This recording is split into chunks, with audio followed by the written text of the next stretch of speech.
Welcome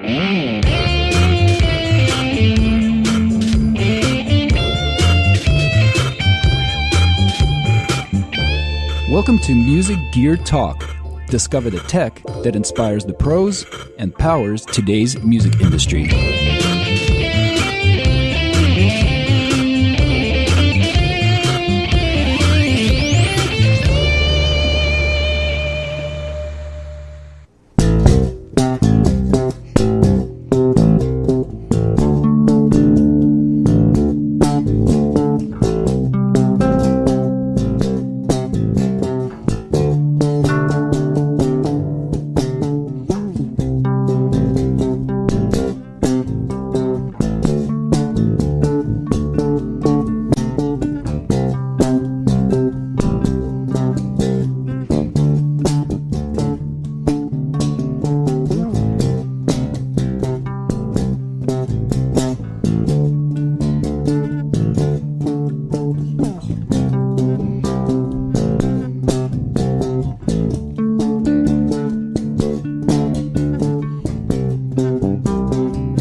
That was awesome, man. That was awesome, dude. That was a fun jam. We just came up with that, folks. This is Music Gear Talk.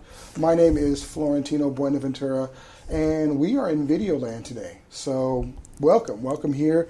We are at the awesome Intertalk Media. I almost said movie studios, but Intertalk Media Studios.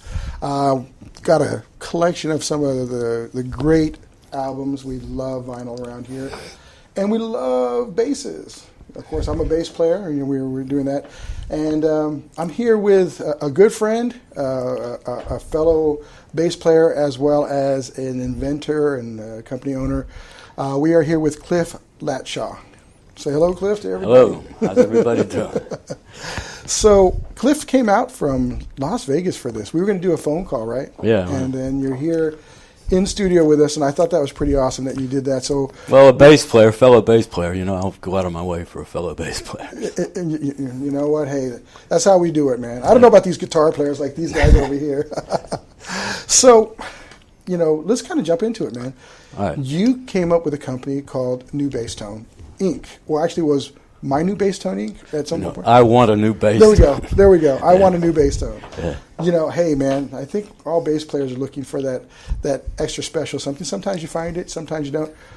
In this particular case with the Nitewalker, right, people find that. So let's kind of start off. How did you get into this? What did you do to start creating gear besides creating music? Well, I started playing in rock bands when I was about 13 years old, and we had a little rock group that we put together, and we played for a couple of years, and ended up, we made it to I did a sorority formal when I was 15 years old or something like that, and so it was. So here, I'm going to interrupt you there. Mm-hmm. Did you get girls at the sorority formal? Because it's just famous that bass players just don't get the action, man.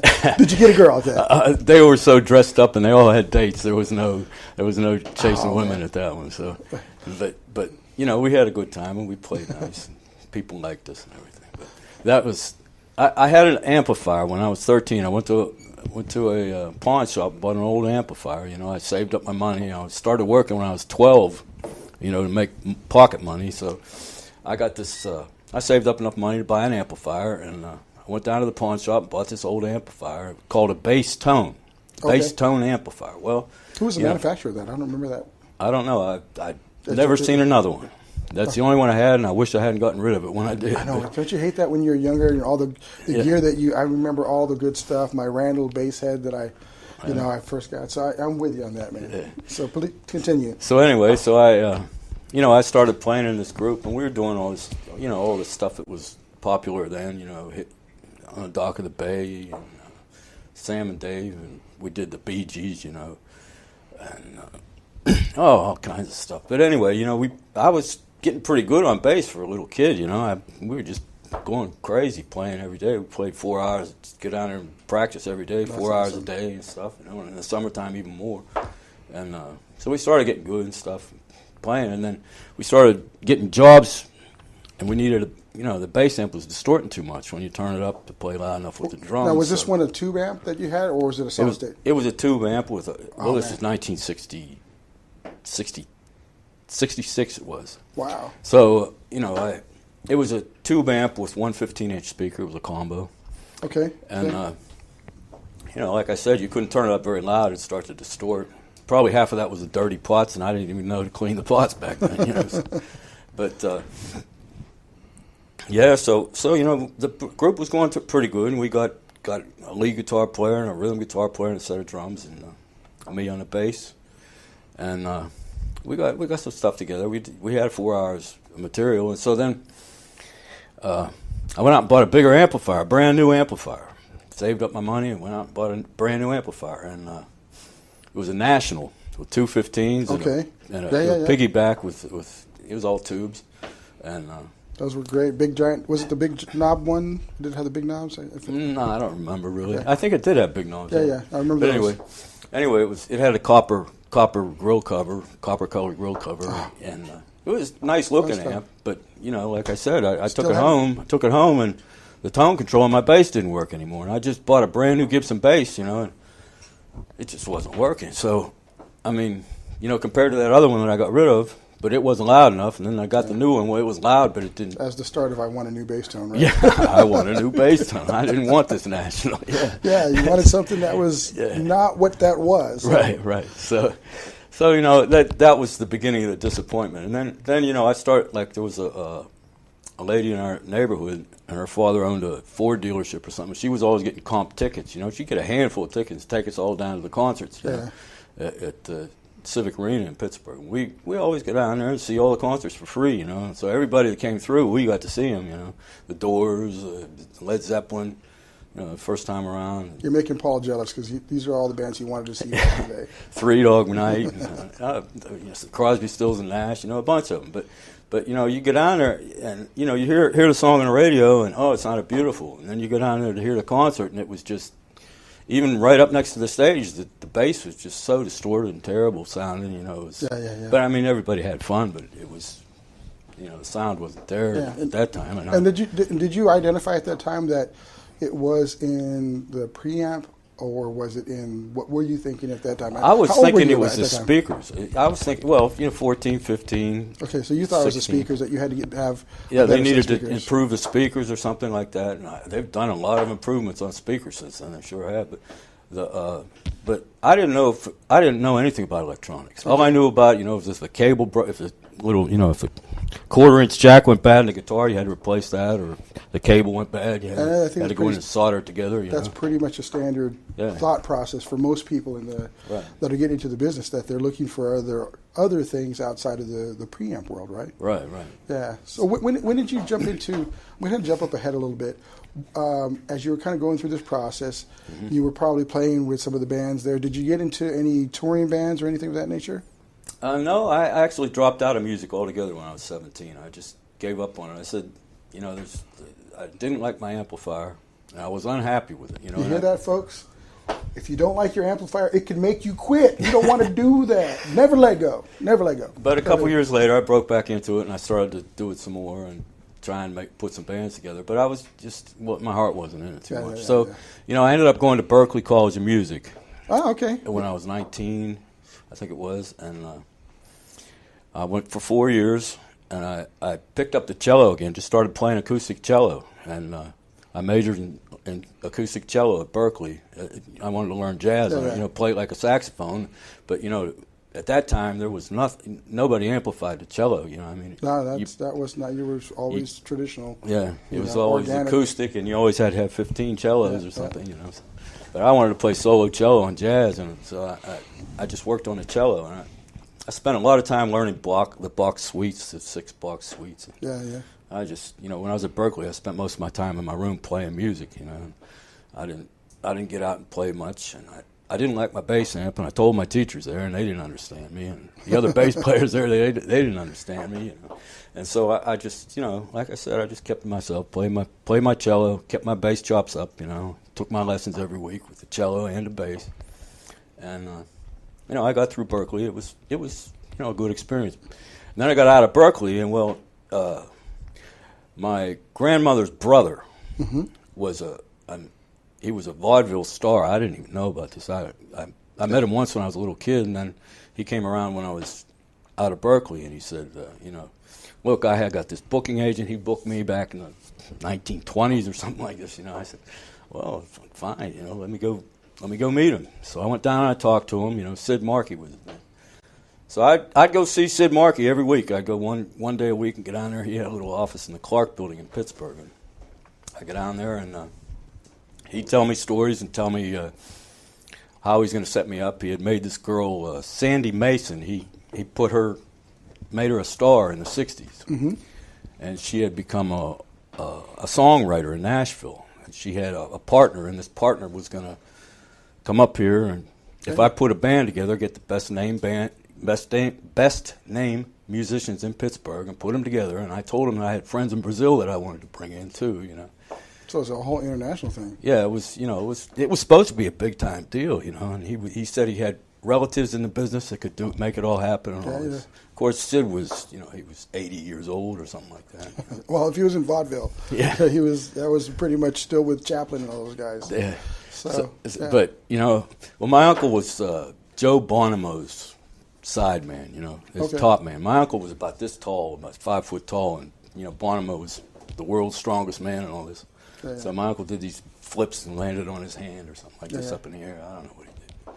Pretty crazy stuff. Yeah, but anyway, so I he said put a band together with the best musicians you can find and we'll set it up. So I said, okay. So I got a 3-piece band together with just I got Jack Kaysen was a local Pittsburgh celebrity. He had gone to New York. He played with Adam Miller and Jeremy Steig with Jeremy and the Satyrs.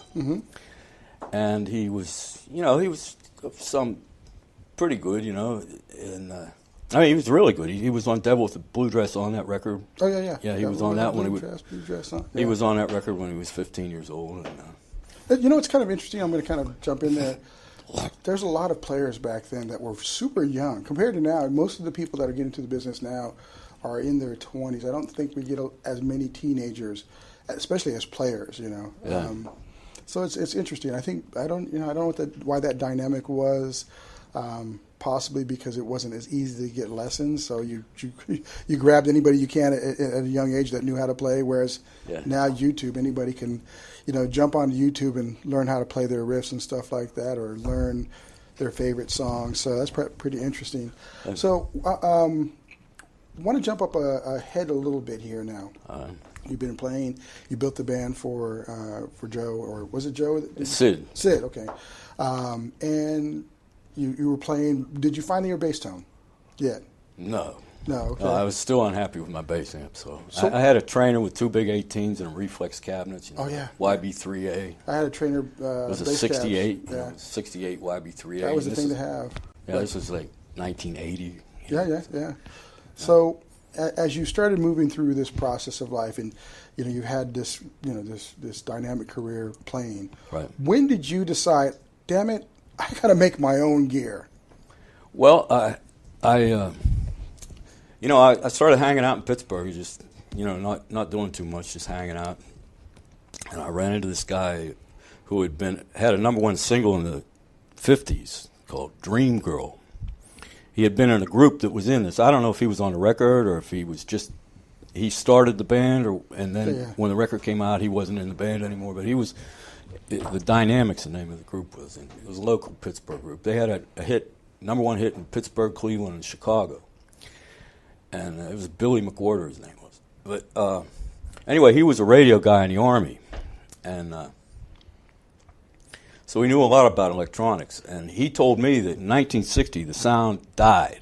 He said, the sound died. And then I started telling him about that bass tone amp that I had that I really liked, and how come my amp doesn't sound like this? Well, he says, it was probably the condensers, the capacitors in there. They shrunk everything to make everything smaller right around 1960. He said the capacitors what did it. And I said, well, I thought it was the tubes. They went to transit. He says, no, well, they shrunk everything. So that I was, so I says, well, whatever. I didn't think too much about it, and then I saw down the street from where I lived, they had these church organs sitting on the street waiting for the junk collector to come and take them. So I took my van down there and I said, "You're going to throw those out?" And he says, "Yeah." So I took them in and I took them back to my house and stripped them all. And there was a bunch of those big old fat condensers in those church organs. Okay. So I just started playing around. And that was the time when ART came out with those 12AX7 preamps.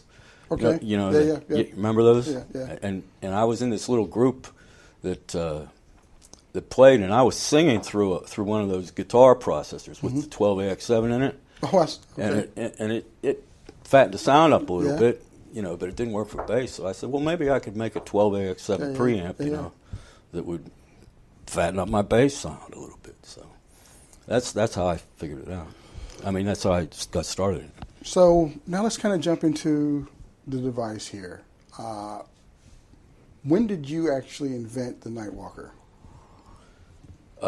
Well, it was kind of a long string of inventions. I mean, there's a whole long name for it, right? Let's go ahead. What's the full name? Because I had to read it too, right? Yeah, it's a Nitewalker bass guitar tube preamp. There we go. So when did you invent that? Well, I can't give you the exact date or anything, but it was in the 90s. I want to know down to the second, man.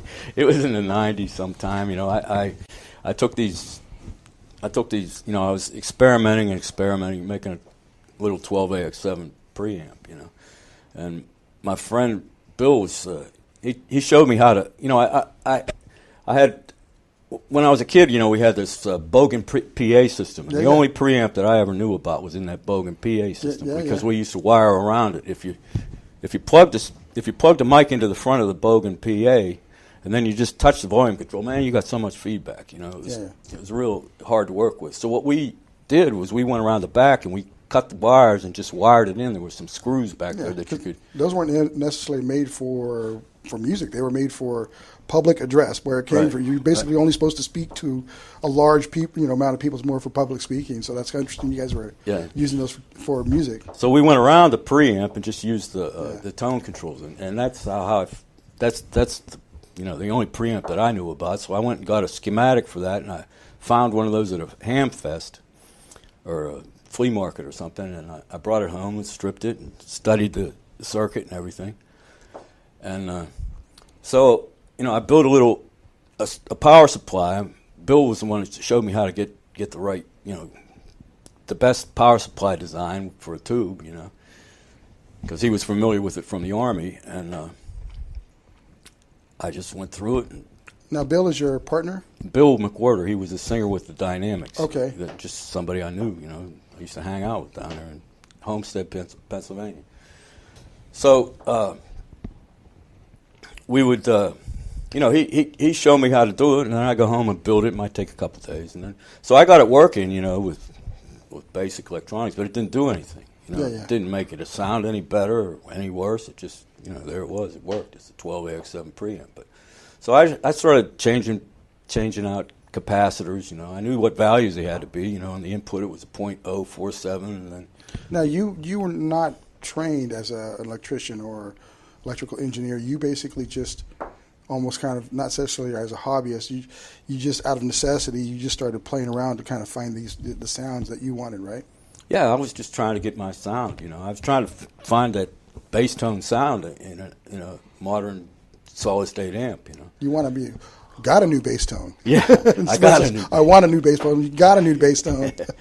So and I just started changing things out, and I couldn't get it. It was a couple months, and I'd play it for a couple days like this and a couple days like this. I'm not satisfied with that. It's not good, And then I'd go back and I'd look in at that organ and pull out some more capacitors and put them together. And then I figured, well, I needed a .22 for the one position in there's three of those capacitors that you use in there. So I took out two .47s and I ran them in series, and that makes about .235 or something like that if you put them in series. So I put them in series, and as soon as I did that, the bottom end on the bass guitar just came right.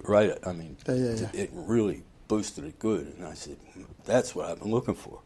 So for years, that's all I had with it. And then I was working in China, building the U.S. Embassy, and I bought a computer, and I started to get on some forums online and stuff, and talk to people from SCORE. You know who SCORE is? Yeah, the organization that helps you build small businesses, Right. kind of teaches you all the Right. back end stuff for business. Right, and I started asking people through SCORE, how to find these capacitors. Who makes these capacitors? Where can I find some? Well, they said, try Russia. You know, they have some old military surplus capacitors. Try those. So I bought a bunch of those, and then I started playing with those. This was around 2005, 2006, and boy. So it was just a long process, gestation process, to kind of come up with a tone on that. Right. So that's how I got the top frequency circuit was playing around with those Russian condensers, because I put both sides. Then I started using both sides. You hear that, of Paul? Took Russians to kind of make this happen. Yeah. Paul came from Russia. You hear that, Donald Trump? Russians aren't all bad. Yeah. But anyway, I put where I had the 2.47s in series. I put a 0.15 up there for a little more high end on the bass, and that opened up the notes above the G string too. Okay. So why don't you? I think you're still plugged in there. Go ahead and play a little bit of that, and then I'll play a little bit, and then we can kind of go through some adjustments. Okay.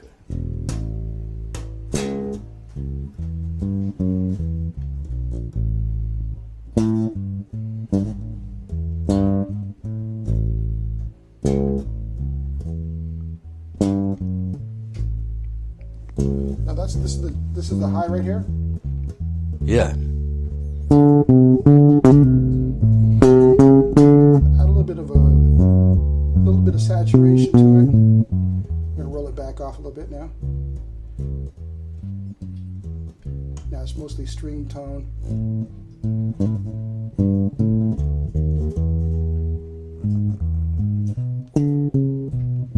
Dress it up a lot higher. Let's take it to the extreme. It's almost a little distortion, but not distortion, more just saturation. It's very cool. All right, we're gonna roll it back there. Now I'm gonna do, if you don't mind, I'm gonna do some something funky. I'm gonna do a little. All right, now I'll show you how it works. It's like I said. Yeah.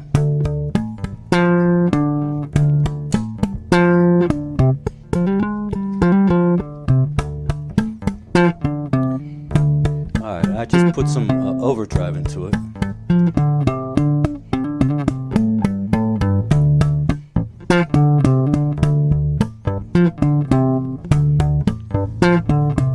Now we'll take it off.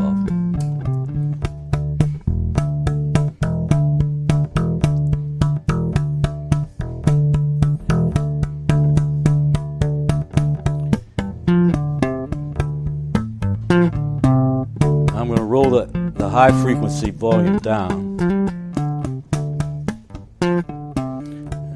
Kind of went thin on top now. Put it back where it was.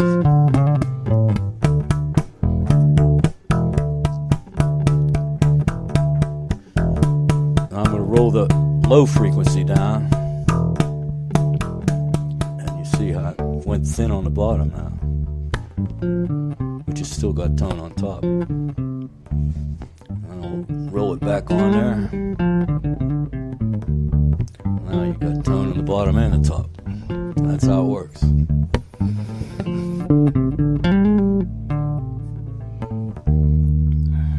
Very cool. I don't play bass that often anymore, but that was fun. So it adds really some warmth bottom end. So folks, so you know where we're starting from. Pretty much, I have just a touch of high end, a touch of low end. I went to the bridge pickup here to kind of give a little body, and that's what we started off with. We started off with pretty much, just a little bit of the Nitewalker when we started this show off. As we are moving, that's pretty much the tones. The amp that we're running through there, it's all flat, so we're not adding anything, no compression. So I just wanted to kind of clarify that for the folks there, Cliff. I'm going to go ahead and I'm going to do something crazy, Paul.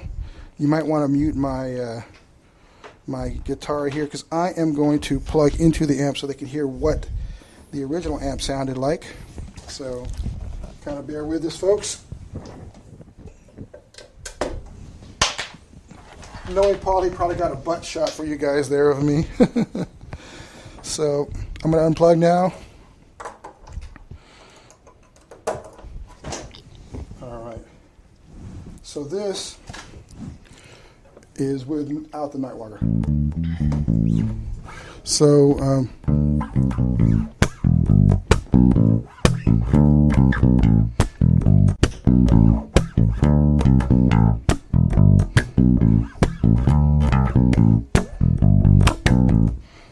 now we're going to go back in. I'm going to go ahead and plug that back in.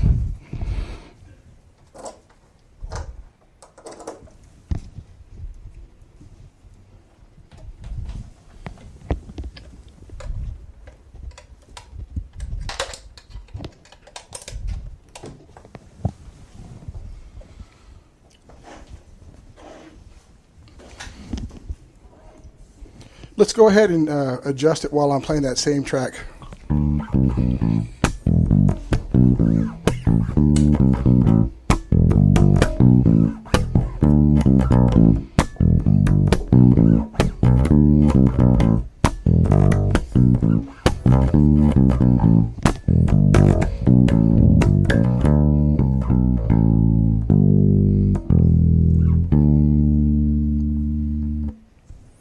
Very cool.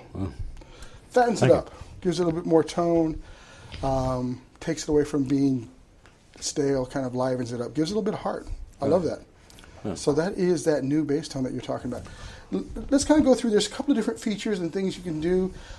It's got you've got a biamp system there, and you've got an overdrive. Let's kind of talk about that. Okay. Well, the biamp, if you wanted to run 2 amps, say you were really trying to tweak your tone or something like that, you could run the highs through one amplifier and the lows through another. Okay. You just switch the switch and it goes to a 2 output system, and you switch it the other way and it goes to a mono 1 output system.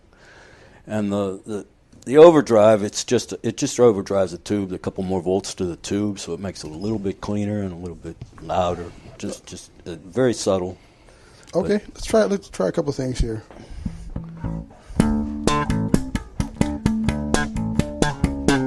All right, now I'll add the overdrive.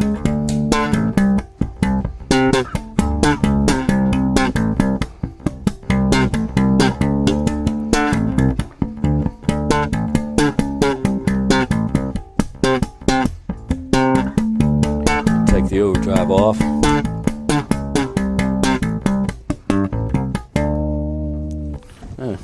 Very cool. Yeah. Very cool, man. Thank you. Yeah, I'm really digging it. It's super simple, but for those people who want to fatten up their tone, this is definitely a great device. Let's kind of get to the chase. How do people get it? What's the price? What are we looking at for this puppy? Okay, for online, I sell them myself. Direct. If you want one with a tweed cover, then it's $8.99.99. Free shipping, and then if without the tweed, it's $7.99.99. Okay. So okay. It's just like that, and there's a few stores. You get Westwood Music has them. There's Willie's Vintage Guitar or Willie's Guitar in Minnesota. I'm not sure it's vintage American Guitars. That's right. Willie's American Guitars. Rockin' Robin in Houston has them. Danny's Music in El Paso.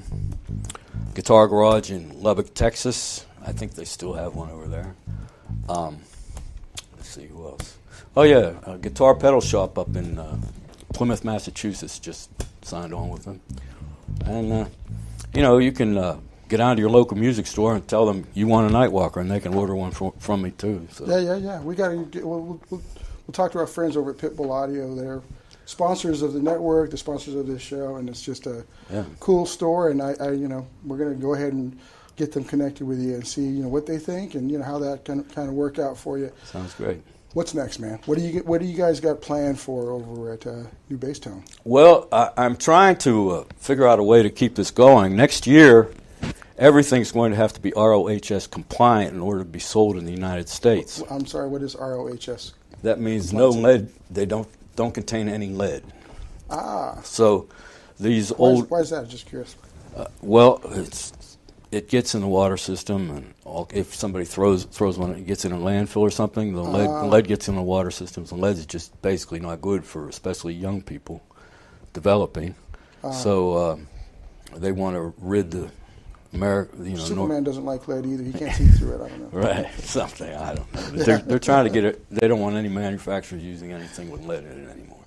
So the capacitors that I use, and no one else makes them at a reasonable price. You can buy these capacitors, new for $40, $80 a piece, and they're made in Denmark, and there's some places down here in Southern California, but it's just too expensive. And all you need is tinfoil and wax paper, basically, with a little mineral oil smeared in there. But I might have to buy a capacitor winder myself and start winding them myself. But I'm trying to find, I'm trying to get into some accelerator programs, where I can get some money behind me and some help from engineers and so forth to get it to where they could be mass produced. Yeah. Are you doing it by hand right now, or? I have somebody building the boxes, and they built the boxes and they made the circuit boards, and I've had to revise them, so I've been doing a whole lot of work on them, taking stuff off the circuit boards, putting stuff on new circuit boards, and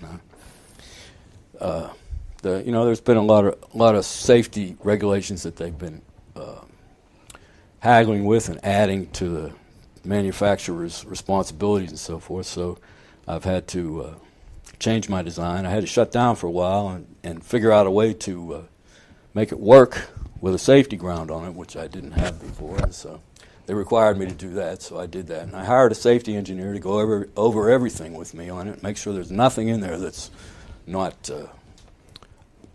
in compliance, So everything's been checked out. They say everything's good for now until next year, whenever it goes. I'm not allowed to use those capacitors anymore. So, right now I'm just in limbo, trying to get rid of the ones that I have, and get them into endorsers' hands, so that people can say, "Hey, this is something that's really nice. We need this. Can somebody please, change this? Make it possible, because it's just about impossible." Well, hopefully they come up with a different way of dealing with the whole lead thing and all that fun stuff. And well, Cliff, we really appreciate you coming down here and working with us on this.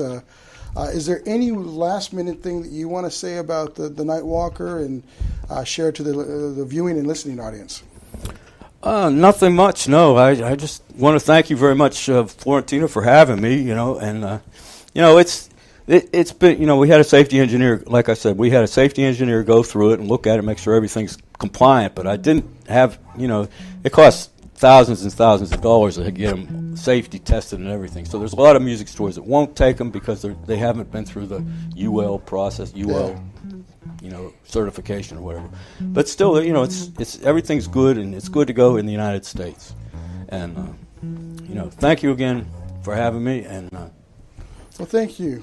Cliff, thank you for coming out, man, all the way from Vegas, folks. New bass tone, or I want a new bass tone, or in this case, if you get one of these, got my new bass tone, and the Nitewalker, and the passion that you've had throughout your career, starting off at the tender age of 14, 15 years old on through now, where you're 25, 26 now? I wish I You gave it away, man, when you said the 60s, brother, but that's all good. This has been Music Gear Talk, folks. My name is Florentino, and this is on the Intertalk Radio Media /TV network. I threw them all in there. We got a bunch of things coming down the pipeline, so stay tuned for the next thing. And Cliff, you want to play something coming out here? I might as well. Let's see if I can.